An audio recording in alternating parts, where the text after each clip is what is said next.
지난 시간 우리는 이 성전에 들어가 분향하는 사가랴를 함께 살펴봤습니다. 여러분, 이 아비야 반열의 대표로 사가랴가 뽑혔습니다. 당시 대표는 제비로 뽑는데 각 반열당 약 한 800명에서 1000명 사이 정도였다, 그렇게 말씀을 드렸죠. 그런데 그 중에 지금 이 사가랴가 선출이 된 것입니다.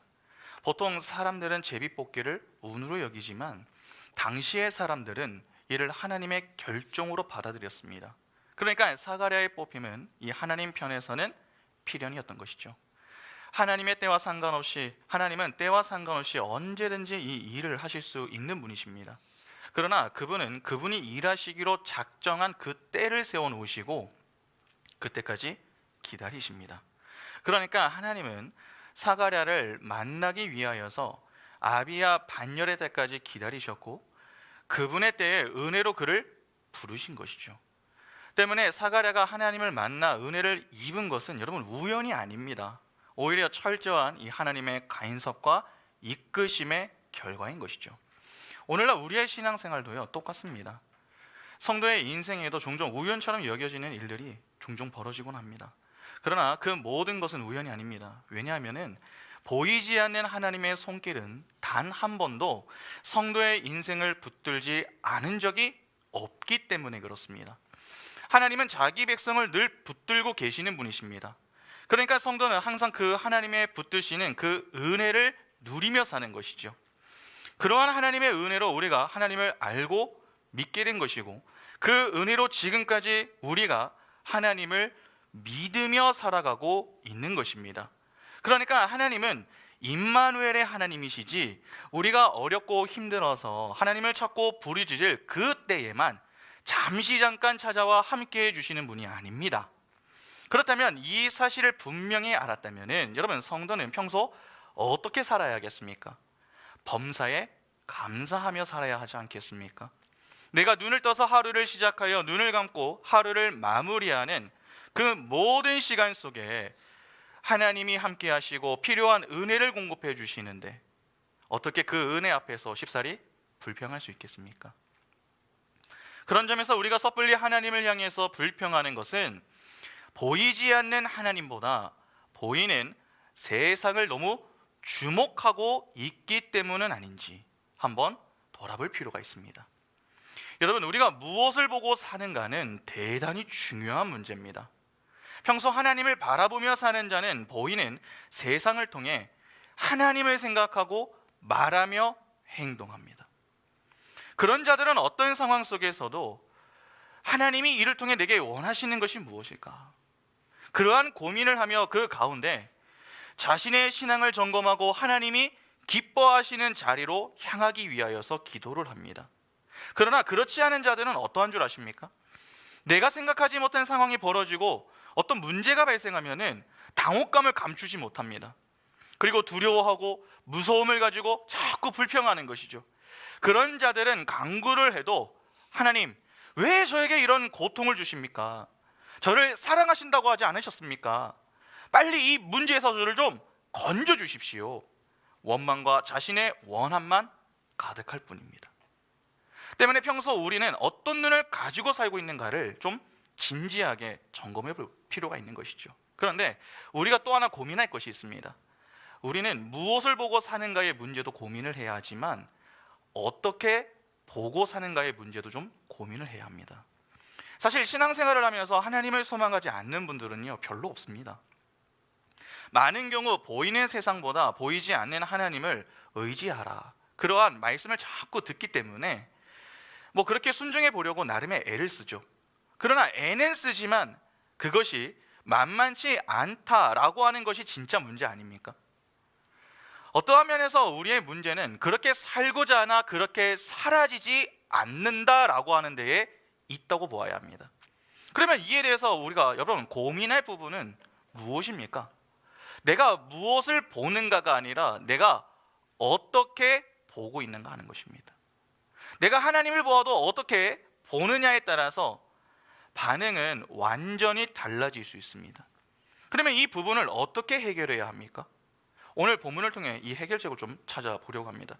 여러분 먼저 본문 한번 보겠습니다. 누가복음 1장 11절부터 13절 보시면 주의 사자가 그에게 나타나 향단 우편에 선지라 사가랴가 보고 놀라며 무서워하니 천사가 그에게 이르되 사가랴여 무서워하지 말라 너의 간구함이 들린지라 내 아내 엘리사벳이 내게 아들을 낳아 주리니 그 이름을 요한이라 하라. 먼저 11절에 나타나라고 번역이 된 이 단어가 있습니다. 여러분 이 단어의 헬라어가 호라오입니다. 호라오. 본래 이 단어는요 보다라고 하는 이 단어로 사용이 되는데 본절에서는 나타남이라고 번역이 된 것입니다. 그런데 누가는 이 단어를 과거 수동형으로 기록을 했습니다.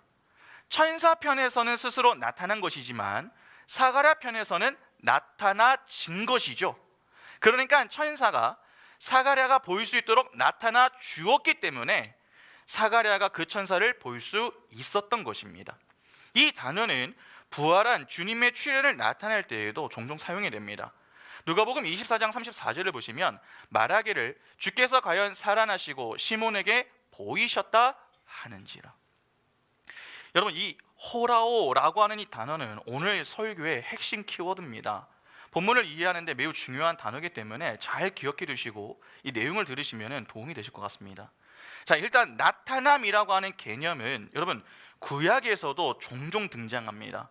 창세기 12장 7절 보시면 여호와께서 아브라함에게 나타나 이르시되 내가 이 땅을 내 자손에게 주리라 하신지라 자기에게 나타나신 여호와께 그가 그곳에서 제단을 쌓고 출애굽기 3장 2절에 여호와의 사자가 떨기나무 가운데로부터 나오는 불꽃 안에서 그에게 나타나시니라 그가 보니 떨기나무에 불이 붙었으나 그 떨기나무가 사라지지 아니하는지라. 하나님은 아브라함과 모세를 부르실 때에 친히 그들에게 나타나셨습니다. 그러니까 하나님이 자기 백성을 만나시는 방법이 여러분 무엇입니까? 나타나시는 것입니다.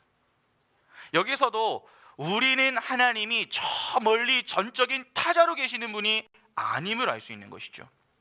여러분 하나님은 친히 자신을 나타내어서 자기 백성을 만나주시는 인격적인 분이십니다. 당시 사가랴에게 천사가 나타났으면 하나님이 사가랴를 만나주시는 것과 크게 다르지가 않습니다.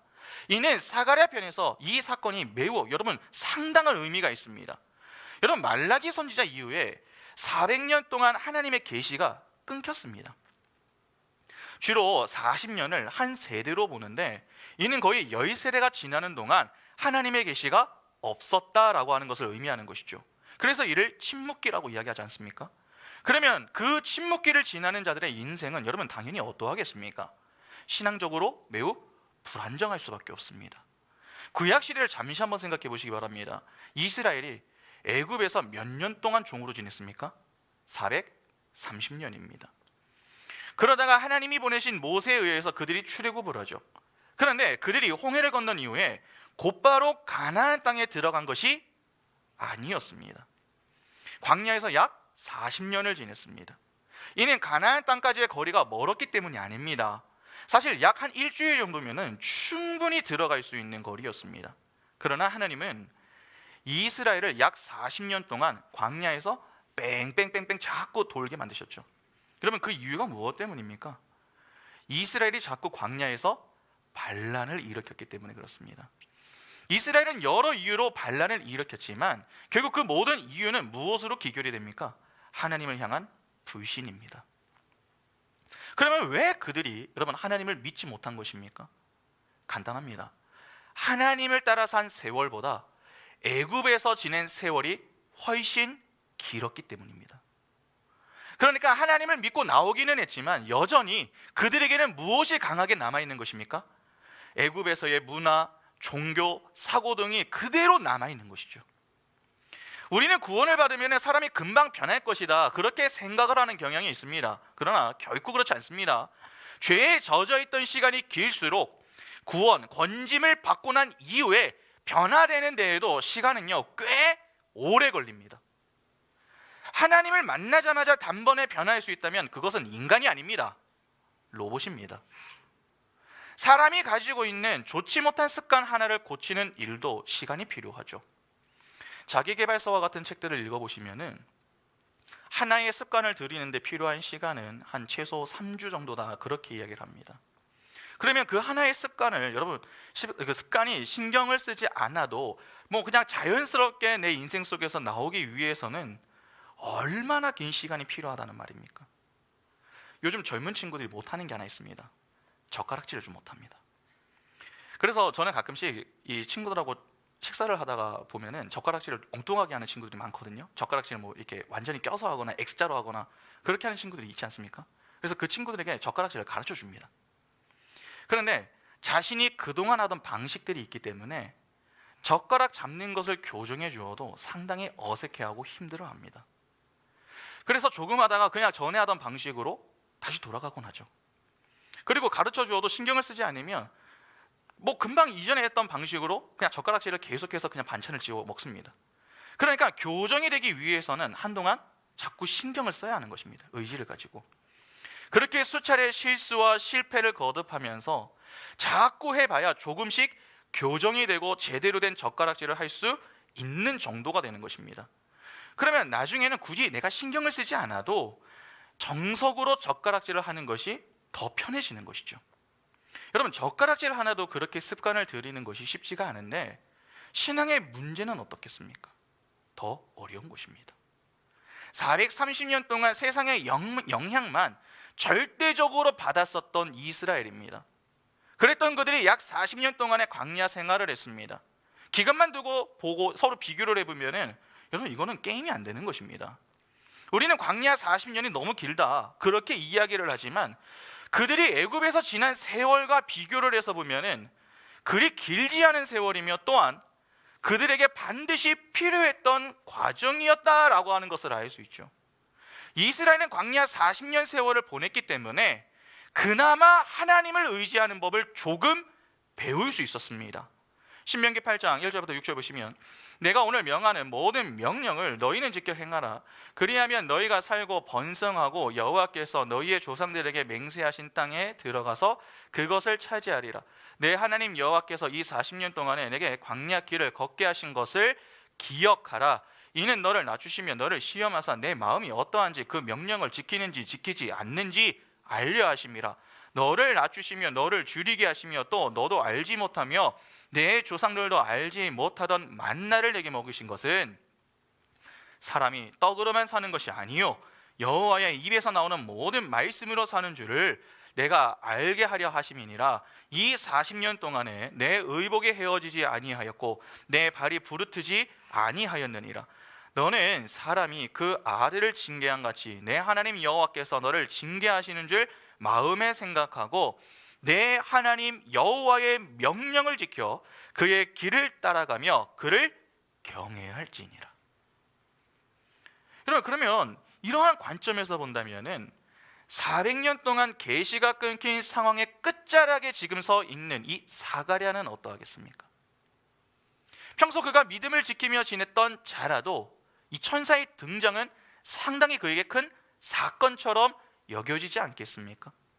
그러면 우리는 자연스럽게 이런 질문을 좀 던져볼 필요가 있습니다. 천사가 왜 사가랴에게 나타났는가 하는 것입니다. 여러분, 하나님이 우리 인생에 찾아와 만나주시는 이유가 무엇 때문입니까? 하나님이 왜 우리를 만나주십니까? 기쁨을 주기 위해서입니다. 보통 복음을 무엇이라고 이야기합니까? 굿뉴스라고 이야기하지 않습니까? 굿뉴스. 처음 들어보십니까? 들어보셨죠? 네, 반응들이 없으셔가지고. 여러분, 좋은 소식은요 늘 기쁨을 동반합니다. 그러니까 기쁨을 주기 위한 목적이 매우 강한 것이죠. 하나님은 자기 백성에게 기쁨을 주시는 분이십니다. 하나님은 우리의 영적인 아버지이시죠. 우리는 그분의 자녀입니다. 부모는 자녀에게 기쁨을 주기를 원하지 슬픔을 주기를 원하지 않습니다. 마지막까지 자녀의 기쁨을 생각하는 자들이 부모입니다. 육적인 부모도 그러하다면 영적인 부모는 더하지 않겠습니까? 하나님은 늘 우리에게 기쁨을 주기를 원하십니다. 그러면 그분이 주시고자 하시는 기쁨이란 무엇입니까? 바로 복음입니다. 그런데 우리가 오해하지 말아야 할 것이 있습니다. 하나님은 우리에게 기쁨을 주시는 분이 맞습니다. 그러나 우리가 원하는 기쁨을 주시는 것은 아닙니다. 하나님은 우리에게 필요한 기쁨을 주시는 분이시지 우리가 원하는 기쁨을 주시는 분은 아닙니다. 이를 오해하게 되면 하나님이 우리에게 기쁨을 주셔도 우리는 그 기쁨 앞에서 슬퍼할 수도 있는 것입니다. 여러분, 신앙생활을 잘 한번 생각해 보시기 바랍니다. 오늘날 하나님이 주시는 기쁨은 어디에서 나타납니까? 말씀이 선포되는 자리입니다. 어떠십니까? 우리에게는 이 말씀의 자리가 기쁨을 얻고 누리는 자리입니까? 아니면 슬픔과 낙심의 자리입니까? 말씀에 관심이 없으면 말씀의 자리가 그리 기쁘지가 않습니다. 말씀에 함유된 진리를 들어도 무미건조한 것이죠. 그래서 지루하고 재미가 없습니다. 그러면 그런 자들은 당연히 무엇을 싫어하겠습니까? 자기 부인과 자기 십자가를 지는 것을 꺼려합니다. 오히려 그런 사람들은 이 땅에서 예수 잘 믿어서 복 받는다, 그러한 내용을 선호하고 그러한 내용으로 기뻐하려고 합니다. 그래서 예수를 믿으면서도 고난 당할 때면은 자꾸 신앙에 회의를 갖는 것이죠. 왜 기쁨을 주시는데도 기쁨을 누리지 못합니까? 관심을 복음이 아닌 그 외적인 것에 두고 있기 때문입니다. 여러분, 문제는 하나님이 아닙니다. 그 하나님에게 관심이 없는 우리에게 문제가 있는 것이죠. 나타나 기쁨을 주시고자 하셔도 성령의 이끄심을 거부하면 더 이상 우리에게는 기쁨이 아닙니다. 그래서 예수를 믿으면서도 우리 입술에는 불평과 원망이 끊이지 않는 것입니다. 그러나 기억하셔야 합니다.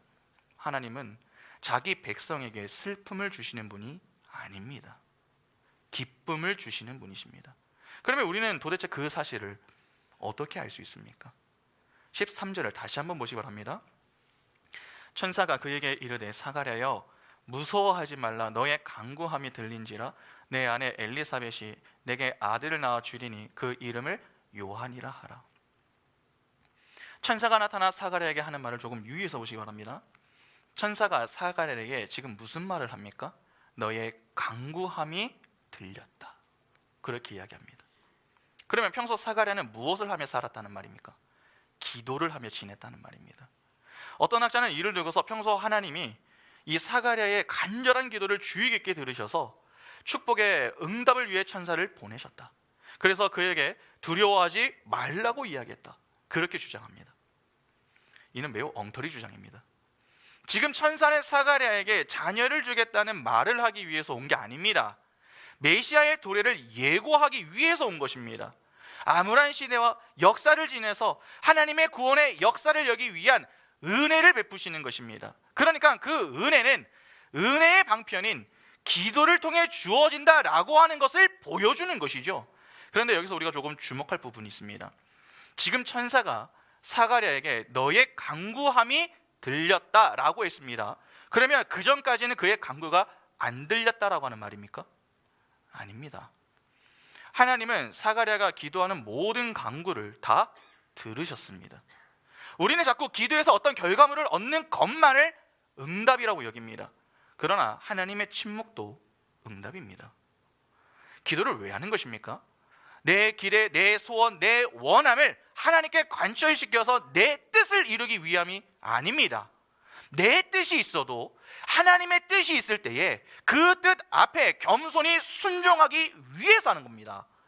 다시 말해서 하나님과의 교제를 통해 호흡하며 하나님이 주시는 생명을 얻어 살기 위해 하는 것이 기도입니다. 그러면 기도는 응답을 받기 위해 하는 것이 아니라 무엇을 위해서 하는 것입니까? 하나님과의 교제를 위해서 하는 것입니다. 여러분, 하나님은 누구의 말만 들으시는 줄 아십니까? 의인의 말만 듣습니다. 이는 하나님은 죄인의 말, 즉 그들의 간구는 듣지 않으신다라고 하는 말이 됩니다. 요한복음 9장 31절을 보시면 분명하게 말씀합니다. 하나님이 누구의 말을 듣지 않습니까? 죄인의 말을 듣지 아니하시고 경건하여 그의 뜻대로 행하는 자의 말은 들으시는 줄을 우리가 아나이다. 하나님은 오직 의인, 즉 자기 백성의 간구만을 들으십니다. 그러면 지금 하나님이 보낸 천사가 사가랴에게 한 말, 즉 사가랴의 간구를 들으셨으면 하나님이 사가랴를 어떻게 여기셨다라고 하는 말이 되는 것입니까? 하나님이 사가랴를 자기 백성으로 여기셨다라고 하는 말이 되는 것이죠. 그러니까 그를 죄인이 아니라 의인으로 여기고 계셨다는 것입니다. 그런 그가 하나님께 기도하는 것을 오래 기다리다가 그냥 한 번 들어주셨겠습니까? 그렇지 않습니다. 너무 바빠서 듣는 것을 깜빡하다가 어느 날 사가랴의 간구를 들으신 게 아닙니다. 늘 듣고 계셨습니다. 그의 간구를 다 들으셨습니다. 그러나 그분의 때에 일을 하기 위하여서 의도적으로 기다리신 것입니다. 그리고 그분의 때에 사가랴에게 말씀하신 것이죠. 너의 간구가 들렸다라고 말이죠. 여러분, 하나님은 자기 백성의 간구를 들으시는 분이십니다. 그리고 자기 백성의 간구를 통해서 일하시는 분이십니다. 때문에 우리는 그 사실 앞에 겸손히 엎드리며 내게 주어진 자리에서 오늘도 내 간구를 들으시는 그 하나님께 믿음으로 간구할 수 있어야 합니다. 하나님은 그냥 일하시는 분이 아닙니다. 자기 백성의 간구, 즉 기도를 통해 일하시기로 작정하셨습니다. 때문에 의인된 성도와 교회는 기도에 사활을 걸어야 하는 것이죠. 그러나 기도하는 것이 만만치 않습니다. 하나님의 침묵이 길어질수록 우리의 답답함은 날로 커집니다.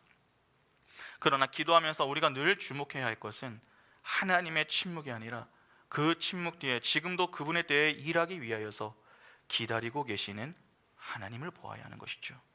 하나님은 자기 백성의 말을 여러분 외면치 않으십니다. 다 들으십니다. 때문에 침묵 중에서도 하나님은 안 듣고 계시는 것이 아니라 그 가운데에서도 자기 백성의 음성을 다 듣고 계십니다. 다만 그 때를 기다리고 계실 뿐입니다. 그러면 우리는 어떻게 해야 합니까?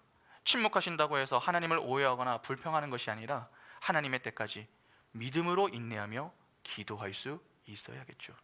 그 가운데 하나님의 뜻을 분별하며 내 뜻이 아니라 하나님의 뜻이 무엇인가를 찾고 구해야 합니다. 그것이 성숙한 신앙인의 모습입니다. 하나님은 하나님의 때에 반드시 자기 백성을 위로하십니다. 그 위로가 우리에게 기쁨이 되는 것이죠.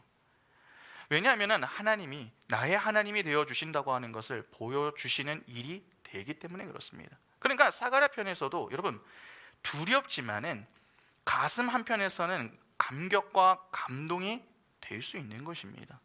하나님은 자기 백성과 잠시도 떨어져 계시지 않습니다. 다만 우리가 그 사실을 잘 인지하지 못할 뿐이죠. 그러나 하나님은 언제나 우리의 간구에 귀를 기울이고 계십니다. 그 사실을 붙들고 우리는 믿음으로 기도해야 하는 것입니다. 그런데 사가랴에게 주어지는 위로와 기쁨이 여러분 하나가 더 있습니다. 13절을 보면은 천사가 사가랴에게 자녀의 출생 예고를 합니다. 그런데 조금 유의해서 보시면 그냥 아이가 태어난다 하는 정도에서 그치는 것이 아니죠. 아이의 이름까지 지어줍니다. 그 이름을 요한이라 하라. 이름을 지어준다라고 하는 것은 평범하게 태어나는 것이 아니라 특별한 은총으로 태어나는 인물임을 강조하는 것입니다. 특히 이름을 지어준다고 하는 것은 소유권을 이제 나타낸다, 의미한다, 그렇게 말씀을 몇 번 드렸었죠. 다니엘의 세 친구가 여러분 바벨론의 포로로 끌려가서 그들이 제일 먼저 당한 것이 무엇입니까? 다니엘 1장 6절과 7절 보시면은 그들 가운데에는 유다 자손 곧 다니엘과 하나냐와 미사엘과 아사랴가 있었더니 환관장이 그들의 이름을 고쳐 다니엘을 벨드사살이라 하고 하나냐는 사드락이라 하고 미사엘은 메삭이라 하고 아사랴는 아벳느고라 하였더라. 세 친구의 이름을 바꾸는 것부터 했습니다. 왜 바벨론식의 이름을 지어주는 것입니까? 자기 나라의 백성이 되었다, 즉 자기 소유권을 이 바벨론 왕이 드러내기 위해서입니다. 하나님이 자기 백성에게 이름을 지어주는 이유도 똑같습니다. 지금 천사가 말하는 것은 곧 하나님이 말씀하시는 것과 다르지 않습니다. 그러니까 지금 하나님이 친히 사가랴에게 자녀의 이름을 지어 주시는 것이죠. 이는 그가 바로 하나님의 소유다, 그걸 보여주는 것입니다. 다시 말해서 하나님의 통치와 다스림을 받는 자임을 교훈하시는 것입니다. 하나님이 자기 소유권을 주장하시는 것은 그분의 강함을 자랑하는 것이 아닙니다. 또한 하나님이 욕심이 많기 때문도 아닙니다. 오히려 참 생명은 하나님께 있음을 가르쳐 주시는 것입니다. 하나님 안에서 그분의 통치와 다스림을 받을 때에만 참 생명을 받아 누릴 수 있는 것입니다.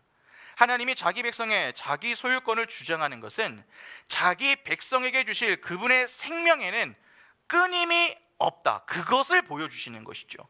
쉽게 말해서 내 백성은 내가 책임진다, 그 강한 의지를 지금 천명하시는 것입니다. 이것만큼 큰 기쁨이 어디 있습니까? 하나님이 나의 하나님이 되시고 나는 그분의 백성이 되는 것입니다. 그것이 바로 하나님이 이스라엘과 맺은 언약의 내용 아닙니까? 하나님이 지금 그 언약을 상기시키며 그 언약 속에서 영원히 거할 수 있게 하시겠다라고 하는 이 말씀을 주시는 겁니다. 이는 오늘 우리에게 동일하게 주어지는 은혜이죠. 예수를 믿으며 사는 우리에게도 새로운 이름이 주어지지 않았습니까? 그럼 무엇입니까? 그리스도인, 교회죠. 예수는 교회의 머리입니다. 우리는 그의 몸입니다. 그렇게 예수와 연합된 교회는 더 이상 세상이 끊어내지를 못합니다. 다시 말해서 예수의 생명에서 우리를 끊어낼 것은 아무것도 없다는 것입니다. 그래서 성도는 죽음의 문제 앞에서도 당당할 수 있습니다. 두려워하지 않을 수 있는 것이죠. 그래서 성도는 늘 기뻐할 수 있는 것입니다. 여러분, 우리가 슬픔이 아닌 기쁨을 누리며 살 수 있는 이유가 도대체 무엇입니까? 하나님이 우리를 자기 백성으로 삼으시고 그 백성의 음성을 외면치 않으시기 때문입니다. 그러면 우리가 가장 두려워해야 할 것이 있다면 그것은 무엇입니까? 하나님의 진노를 받는 것이 아닙니다. 오히려 그 반대입니다. 하나님이 진노하지 않으시는 것입니다. 다시 말해서 하나님의 무관심입니다.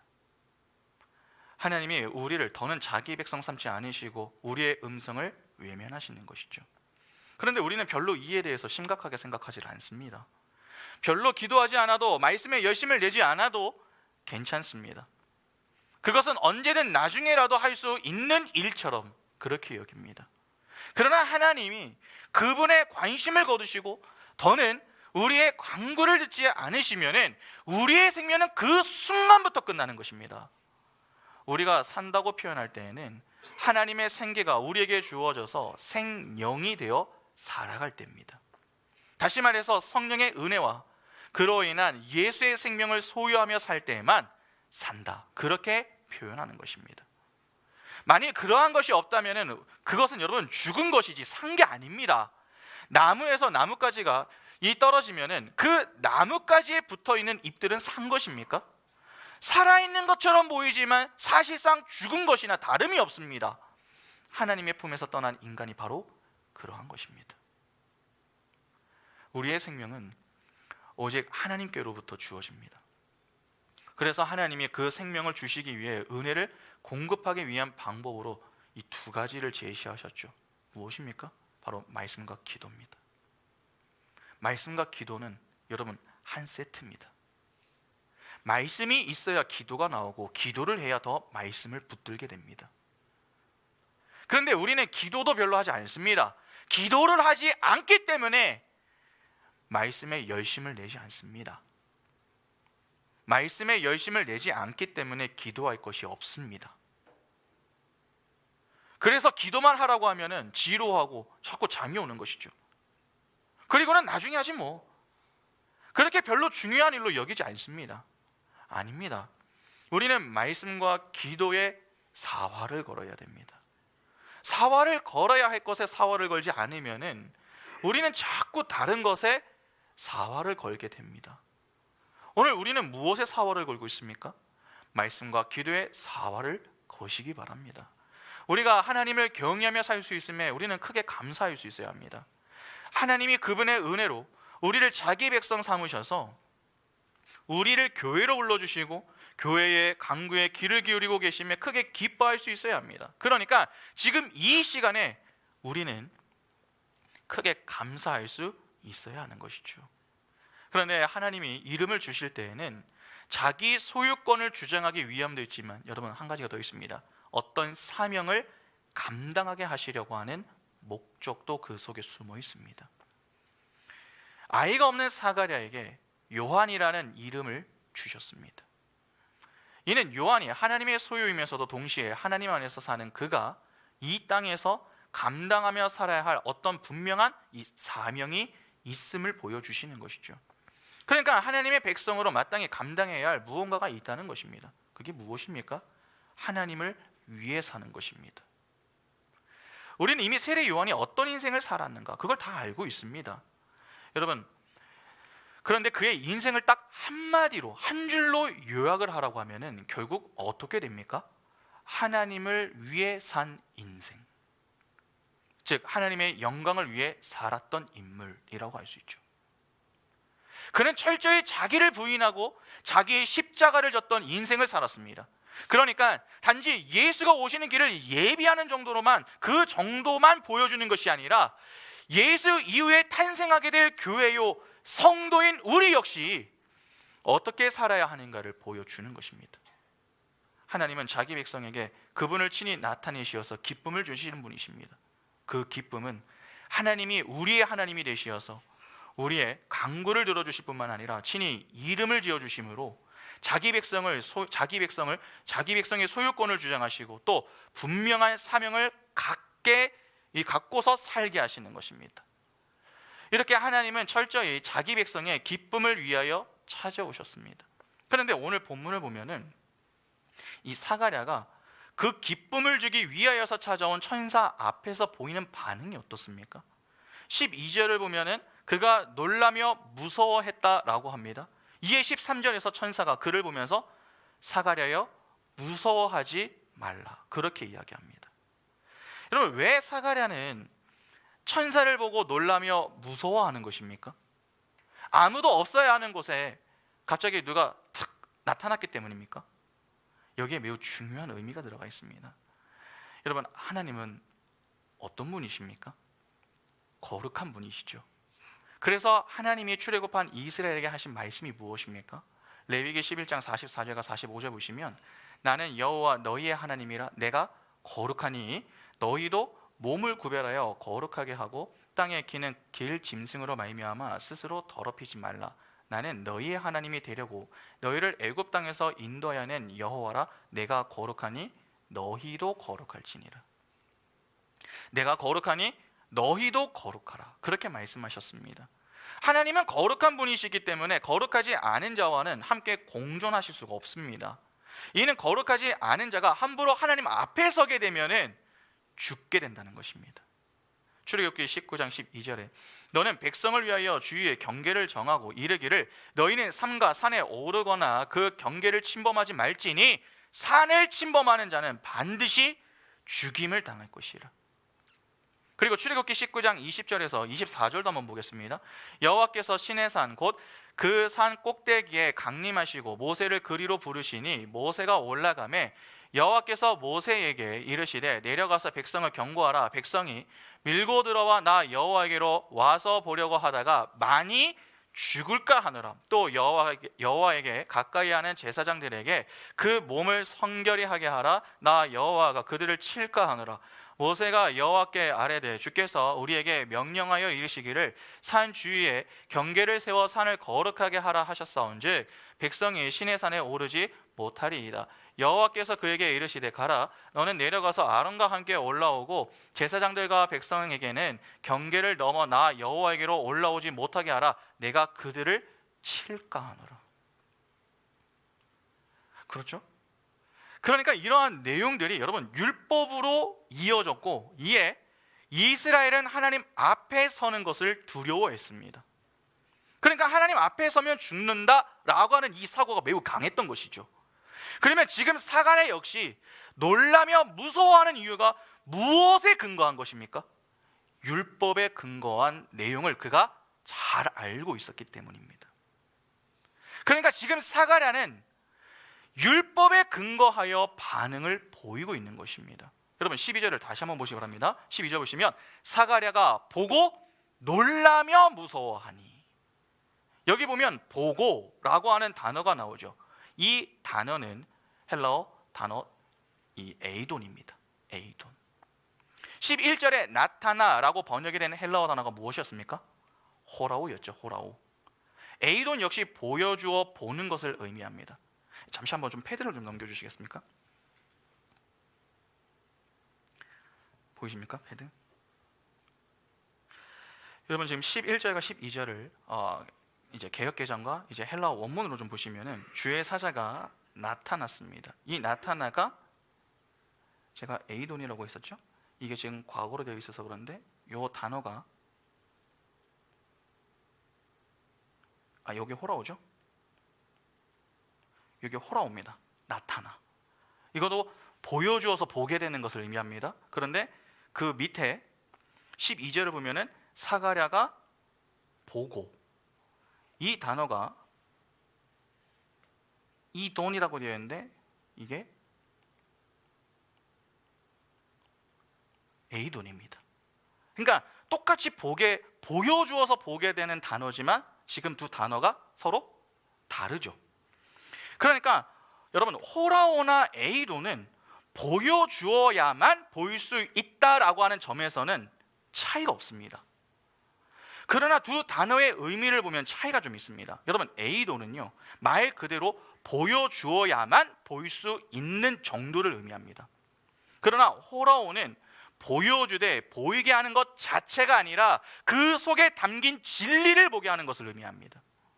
그러니까 보여주어 보되 보이는 그 자체가 아니라 그 속에 담긴 의미를 보게 되는 것, 그것이 바로 호라오입니다.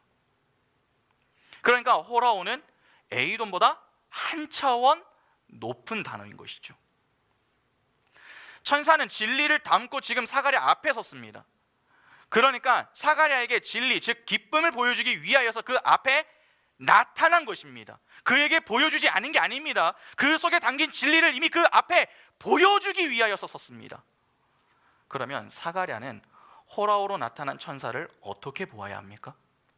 에이돈이 아니라 호라오로 보아야 합니다. 그러니까 보이는 것 자체가 아니라 보이는 것 속에 담긴 그 진리를 보아야 했던 것이죠. 천사가 가지고 온 그 진리를 보고 기뻐했어야 했습니다. 만일 사가랴가 에이돈이 아니라 호라오로 천사를 보았다면 그는 기뻐했을 가능성이 매우 높습니다. 여러분, 잘 한번 생각해 보시기 바랍니다. 천사가 그에게 했던 말이 무엇입니까? 너의 간구함이 들린지라.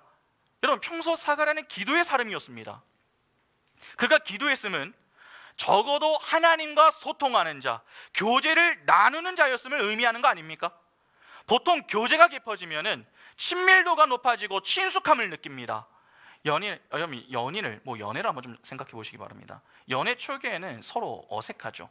그렇지만 서로 교제를 계속해서 하다가 보면은 서로 만나는 것이 불편하게 느껴집니까?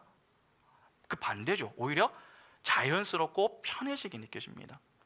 그런 차원에서 본다면 사가랴 편에서는 이미 하나님과의 교제를 충분히 나누고 있었던 인물입니다. 그러면 천사가 그 앞에 나타났을 때에 에이돈으로 나타난 것이 아니라 기쁨을 주기 위하여 호라오로 나타난 그 천사 앞에서 사가랴가 보일 반응은 무엇입니까? 자신의 간구에 응답하시며 기쁨을 주시기 위하여 나타나신 그 하나님을 찬양하는 것이죠. 그러나 그는 하나님의 영광 앞에서 기쁨이 아니라 놀라며 무서워했습니다. 하나님이 그에게 무서워하지 말라고 할 정도였으니 그가 얼마나 무서워했다는 말입니까? 그러면 그가 기쁨의 자리에서도 기뻐하지 못했던 그 이유가 도대체 무엇 때문입니까? 바로 율법 때문입니다. 여러분, 사가랴는 제사장입니다. 이는 적어도 율법에 대해서는 무지할 수 없는 자임을 보여주는 것이죠. 특히 누가는 사가랴와 엘리사벳을 소개할 때 어떻게 묘사했습니까? 6절 보시면 이 두 사람이 하나님 앞에 의인이 주의 모든 계명과 규례대로 흠이 없이 행하더라. 의인입니다. 주의 모든 계명과 규례대로 흠이 없이 행하였습니다. 그러니까 율법에 대해서는 능통했던 인물이 바로 사가랴였던 것이죠. 잘 아시다시피 여러분, 율법의 역할이 무엇입니까? 율법. 우리 갈라디아서 공부하지 않았습니까? 최근에 공부했던 갈라디아서를 보면 바울이 이렇게 얘기합니다. 갈라디아서 3장 21절부터 24절 보시면, 그러면 율법이 하나님의 약속들과 반대되는 것이냐? 결코 그럴 수 없느니라. 만일 능히 살게 하는 율법을 주셨더라면 의가 반드시 율법으로 말미암았으리니, 그러나 성경이 모든 것을 죄 아래에 가두었으니 이는 예수 그리스도를 믿음으로 말미암는 약속을 믿는 자들에게 주려 함이라. 믿음이 오기 전에 우리는 율법 아래에 매인 바 되고 계시될 믿음의 때까지 갇혔느니라. 이같이 율법이 우리를 그리스도께로 인도하는 초등교사가 되어 우리로 하여금 믿음으로 말미암아 의롭다함을 얻게 하려 함이라. 이 개역 한글로 보면 지금 초등교사라고 되어 있었던 것이 몽학 선생으로 나와 있었죠. 바울은 율법을 초등교사라고 비유를 합니다. 초등교사는 노예 교사로 어린 자녀들의 가이드 역할을 해주지 않았습니까? 그러면 율법은 우리를 누구에게로 데리고 가는 역할을 하는 것입니까? 예수 그리스도입니다. 죄를 깨닫게 하여 중보자의 필요성을 깨닫게 하고 그분의 은혜를 구하는 자리에 서도록 돕는 역할을 하는 것이 바로 율법입니다. 그러면 보시기 바랍니다. 사가랴는 율법의 흠이 없는 자입니다. 그러면 그가 율법을 통해 늘 서는 자리는 어떤 자리였던 것입니까? 하나님의 은혜를 구하는 자리 아닙니까? 그런데 그런 그가 천사 앞에서 은혜의 기쁨을 누리지 못했습니다. 그 이유가 무엇 때문입니까? 그가 율법을 영이 아닌 육으로 받았기 때문에 그렇습니다. 그러니까 그는 제사장으로 율법을 지키기는 했어도 율법 속에 담긴 의미, 즉 진리를 깨달으며 살았던 자는 아니었던 것입니다. 하나님은 보이는 율법을 통해서 보이지 않는 하나님을 구하라고 그 율법을 허락하셨습니다. 그러면 그 율법을 받는 자들 역시 에이돈이 아니라 호라오로 보아야 하는 것입니다. 그래서 표피적으로 율법을 준수하는 것이 아니라 그 율법을 통해 뜻하시는 하나님의 계획을 바라보고 그 뜻에 순종할 수 있어야 하는 것입니다. 그런데 호라오가 아니라 에이돈 하게 되면 어떻게 되는 것입니까? 그래, 내가 이 율법을 지켜서 의로워지겠어. 그쪽으로 가게 되는 것입니다. 그러니까 소위 주객이 전도가 되는 것이죠. 하나님은 율법을 지켜서 의로워지라고 주신 게 아님에도 불구하고 우리는 자꾸 그쪽으로 가려고 하는 것입니다. 그래서 율법을 좀 지키면은 교만해지고 그렇지 못하면은 의기소침해하는 것입니다. 그런 모습으로 유대인들이 살았습니다. 바리새인들이 그 대표적인 예 아닙니까? 여러분, 그렇게 해서 나온 것이 율법주의와 형식주의였습니다. 그런데 사가랴도 예외가 아니었던 것이죠. 그러니까 율법 준수로는 하나님의 진리를 깨달을 수 없음을 이 작은 그림으로 지금 누가가 보여주고 있는 것입니다. 어떠한 면에서 이 내용은 오늘 우리의 모습이기도 합니다. 우리도 성경 읽기와 경건 생활을 할 때에 내가 남들보다 좀 더 했다 그렇게 여겨질 때에는 그 속에서 편안함을 느끼고, 그 반대로 제대로 한 것이 하나도 없을 때에는 좀 이 부끄러움을 느끼지 않습니까? 진정 내가 하나님의 말씀을 읽을 수 있다고 하는 사실 때문에, 내가 하나님과 기도하며 교제할 수 있다고 하는 그 사실 때문에 여러분 편안함을 느끼십니까? 주로 우리는 그러한 것보다 내가 이번 주 계획한 것보다 성경을 몇 장 더 읽은 것으로, 남들보다 조금 더 오래 기도한 것으로 편안함과 만족함을 느끼지 않습니까? 그러면 우리도 얼마든지 율법주의와 형식주의로 향할 수 있는 것입니다. 그렇게 신앙생활을 하면은 성경을 읽고 말씀을 듣고 기도를 해도 기쁨이 없습니다. 내가 했다는 성취의 기쁨은 있을지 몰라도 그 속에 함유된 진으로 인한 기쁨을 누리지는 못합니다. 물론 내가 말씀을 얼마나 읽었고 또 얼마나 기도했는가, 그러한 것들도 물론 중요합니다. 그러나 내가 그 말씀을 읽으며 함유된 진으로 인한 기쁨이 있는가, 내가 하나님과 교제함으로 내가 하나님의 자녀란 사실을 깨닫고 하나님의 은혜를 간구할 수 있는 것의 기쁨을 누리고 있는가, 그것을 점검해 보셔야 합니다. 하나님은 우리의 연약함을 너무나도 잘 아십니다. 사가랴를 잘 보시기 바랍니다. 사가랴나 다른 종교 지도자들이나 사실상 차이가 없습니다. 그 역시도 율법으로만 하나님을 바라볼 뿐 그 속에 함유된 진리를 깨닫지는 못했습니다. 그러면 그 역시도 하나님의 책망을 들을 수 있는 거 아닙니까? 왜냐하면 예수님과 이 종교 지도자들의 대화를 들어보면 항상 책망받지 않습니까? 그러면 그러한 모습을 우리가 기억하고 있다면 사가랴도 지금 책망을 받을 수 있는 거 아닙니까? 그런데 하나님이 그에게 하신 말씀이 무엇입니까? 사가랴여, 무서워하지 말라. 책망이 아니라 도리어 위로였습니다. 하나님이 왜 사가랴에게 두려워하지 말라고 하신 겁니까? 그가 보인 행위가 아니라 그의 존재 때문입니다. 여러분, 사가랴와 바리새인의 차이가 무엇입니까? 율법 준수의 차이가 아니라 하나님의 은혜의 여부 차이입니다. 사가랴는 하나님의 은혜를 입은 자입니다. 은혜를 입은 자이기 때문에 하나님의 위로가 그에게 주어진 것이지, 그가 다른 이들보다 특별하기 때문이 아닙니다. 하나님의 은혜를 입었으면 이미 거룩한 자가 되었다는 뜻입니다. 하나님은 거룩하지 않은 자에게 거룩을 요구하지 않으십니다. 이미 거룩해진 자에게 거룩을 요구하십니다. 사가랴는 하나님의 은혜로 이미 거룩함을 입은 자입니다. 그래서 거룩한 하나님 앞에 충분히 설 수 있는 자가 된 것입니다. 그러니까 하나님은 지금 사가랴에게 에이돈이 아니라 호라오로 향하도록 인도하시는 것이죠. 왜 호라오로 보아야 합니까? 그래야 그 속에 담긴 진이, 즉 기쁨을 바라볼 수 있기 때문에 그렇습니다. 자꾸 에이돈으로 하나님을 바라보면은 하나님은 우리에게 두려움의 대상으로만 느껴질 뿐입니다. 그것은 옛자리입니다. 그 속에는 참 기쁨이 없습니다. 그래서 하나님은 우리가 서 있는 그 옛자리에서 자꾸 우리를 새 자리로 인도하시는 것이죠. 에이돈의 자리에서 호라오의 자리로 인도하시는 것입니다. 그 자리에서 우리는 자기 부인을 경험하게 됩니다. 아, 내가 예수를 붙들고 있었던 것이 아니구나. 예수가 나를 붙들고 있었구나. 그것을 깨닫게 되는 것이죠. 그런데 그 깨달음 속에 우리에게 위로와 기쁨과 감사가 나오는 진짜 이유가 무엇 때문인 줄 아십니까? 내 행동의 실수와 넘어짐을 책망하며 포기하지 않으시고 끝까지 은혜의 손길로 나를 안아주시고 사랑으로 하나님께서 품어주셨다고 하는 그 사실이 있습니다.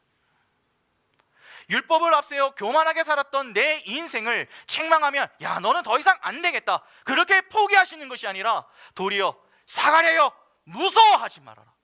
그렇게 다시 하나님이 어떤 분이시며 그분이 어떤 일을 하시는지 그것을 설명해 주시고 가르치심으로, 우리를 설복해 나가심으로 우리를 에이돈이 아니라 호라오의 자리로 서게 하신다는 것입니다. 그런 은혜로 우리가 말씀으로 인한 기쁨을 지금 누리고 있는 것입니다. 여러분, 하나님은 어떤 분이십니까? 우리를 기억하시는 분이십니다. 사가랴의 이름의 뜻이 무엇이었습니까? 하나님은 기억하신다. 하나님은 우리를 기억하시는 분이십니다. 그래서 우리의 간구를 늘 들으십니다. 엘리사벳의 뜻이 무엇이었습니까? 하신 맹세를 지키신다는 것이었죠. 하나님은 그분의 언약을 이루시기 위하여 우리에게 생명을 주시고 사명을 허락하시는 분이십니다. 그런 그분이 은혜로 우리의 인생을 붙들고 우리를 호라오하는 자리로 인도하십니다. 자꾸 율법 자체에 주목하지 마시기 바랍니다. 우리가 율법에 흠없이 사는 게 중요한 게 아니라 그 율법 속에 함유된 진리를 바르게 깨닫고 하나님의 은혜를 겸손히 구하며 사는 것이 중요한 것입니다. 율법에 자꾸 집중하면 에이돈으로 하나님을 바라보게 됩니다. 그러면 하나님은 기쁨이 아니라 무서움의 대상, 두려움의 대상만 될 뿐입니다. 아닙니다. 우리는 우리의 힘으로 하나님을 바라보는 자들이 아니라 성령의 은혜로 하나님을 소망하는 자들입니다. 이를 위해 하나님은 오늘도 우리를 호라오의 자리에 서게 하시기 위하여 이 말씀의 자리에 우리를 초청하신 것입니다. 신앙생활을 하면서 율법을 엉망으로 지키는 자신의 모습을 볼 때마다 자책만 하지 마시고 야, 나는 안 되는가 보다, 나는 믿어봐야 뭐 안 되는가 보다, 자꾸 그렇게 자책만 하지 마시고 오히려 그때마다 겸손히 하나님을 소망하시기 바랍니다. 그렇구나, 나는 이 율법을 온전히 지킬 수 없는 유한한 존재구나, 그래서 나는 하나님의 은혜가 필요하구나. 그렇게 하나님의 은혜를 자꾸 간구하는 자리로 향하시기 바랍니다. 그래서 에이돈이 아니라 호라오하게 하시는 하나님의 인도하심 아래에서 하나님이 우리를 잊지 않으시고 하신 맹세를 지키시는 그 모습을 바라볼 때마다 기뻐하시면 됩니다. 그 기쁨을 가지고 감사로 찬양하시고 마음과 정성과 뜻을 다하여서 예배하시면 됩니다. 그것이 하나님께 영광을 돌리며 살아야 하는 우리의 인생인 것입니다. 하나님은 지금도 우리에게 말씀하십니다. 사가랴야, 무서워 말라. 이 말씀이 오늘 주님을 소망하며 사는 우리의 인생에 잔잔한 위로와 또 힘이 될 수 있기를 바랍니다. 그리하여 에이돈의 자리에서 점차 호라의 자리로 향하며 하나님이 주시는 기쁨을 기쁨으로 여겨서 하나님께 감사와 찬양으로 영광을 돌릴 수 있는 복된 인생이 다 될 수 있기를 간절히 소망합니다. 함께 찬양하겠습니다.